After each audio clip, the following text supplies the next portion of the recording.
श्री शिवाय नमस्तुभ्यम। हर हर महादेव। जय भोलेनाथ की, जय माता पार्वती की। दोस्तों, आज है दिवाली और दिवाली की रात में एक अखंड दीपक जलाना बड़ा विशेष होता है।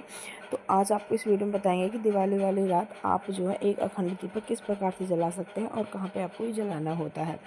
देखो, सबसे पहले दिवाली वाले दिन जो है आप पूजा कीजिएगा। अब पूजा का मुहूर्त होता है तो शाम के समय की जो भी मुहूर्त हो पूजा का, उस समय पे जो है आपको पूजा कर लेनी है।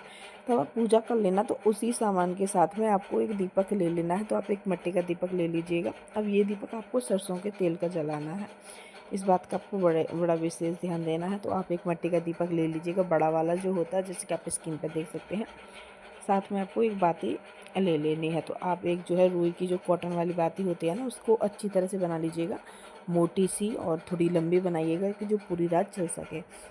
उसके बाद में इस दीपक में आपको सरसों का जो तेल होता है उसे डाल देना है।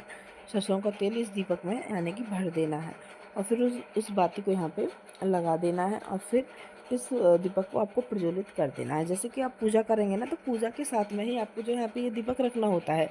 ये दीपक आपको उस स्थान पे रखना होता है जहाँ पे आप पूजा कर रहे होते हैं। जहाँ पे भी आपने माता लक्ष्मी का प्रतिमा या फिर कोई कैलेंडर लगाया रखा है ना, वहीं पे आपको ये दीपक भी रखना होता है।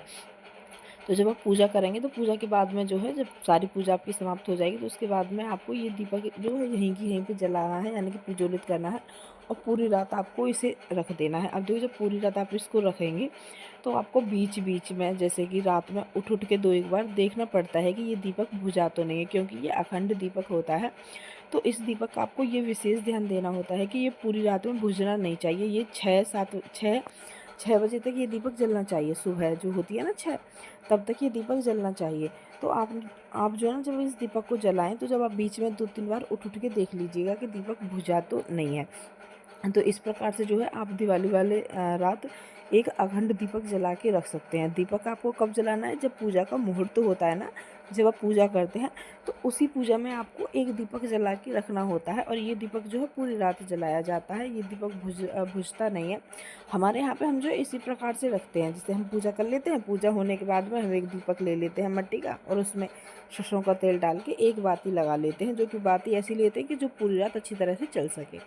और फिर जो है रात में 2 या 1 बार हम उठ उठ के देख भी लेते हैं कि दीपक बुझा तो नहीं, अच्छी तरह से जला हुआ है। अगर थोड़ा बहुत तेल या कुछ भी कम रहता है, तो हम इसमें डाल देते हैं। बस इसका ये ध्यान देना होता है कि दीपक बुझना नहीं चाहिए, क्योंकि ये अखंड दीपक होता है।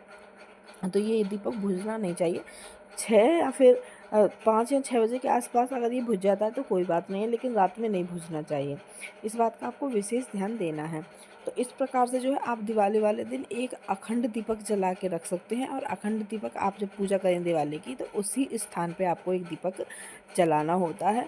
तो आप देख सकते हैं कि मैंने इसी स्क्रीन पे किस प्रकार से जला के रखा हुआ। इसी प्रकार से आप जो यहाँ पे जला के रख सकते हैं। जो पूजन की सामग्री होती है ना, सबको साथ में यहाँ पे रखना होता है और फिर आपको जो है ये दीपक जला के रख देना होता है। अब ऐसा है कि यहाँ पे जो पूजन की सामग्री है उसे तो आप यहाँ से उठा भी सकते हैं, लेकिन जो ये दीपक है ना, इसे आपको पूरी रात नहीं उठाना होता। ये पूरी रात जलता है। माता का जो कैलेंडर होता है, जो प्रतिमा होती है, जो तस्वीर होती है, उसके सामने पे जो है ये दीपक पूरी रात जलना होता है। जो जैसे फल फ्रूट जो मिठाई होती है, उसे आप यहाँ से हटा सकते हैं थोड़ी देर बाद, लेकिन दीपक को आप मत हटाइएगा, क्योंकि ये दीपक जो है पूरी रात जलता है। तो इस प्रकार से आप जो है एक अखंड दीपक अपने घर में दिवाली वाली रात जला के रख सकते हैं। उम्मीद है वीडियो आप सबको अच्छी लगी होगी और आप सबकी समझ में आई होगी। वीडियो अच्छी लगी तो चैनल को सब्सक्राइब करके वीडियो को लाइक कमेंट शेयर जरूर कर देना। और इस प्रकार से आप एक दिवाली वाले दिन, दिवाली वाली रात एक अखंड दीपक इस प्रकार से जला के रख दीजिएगा। श्री शिवाय नमस्तुभ्यम।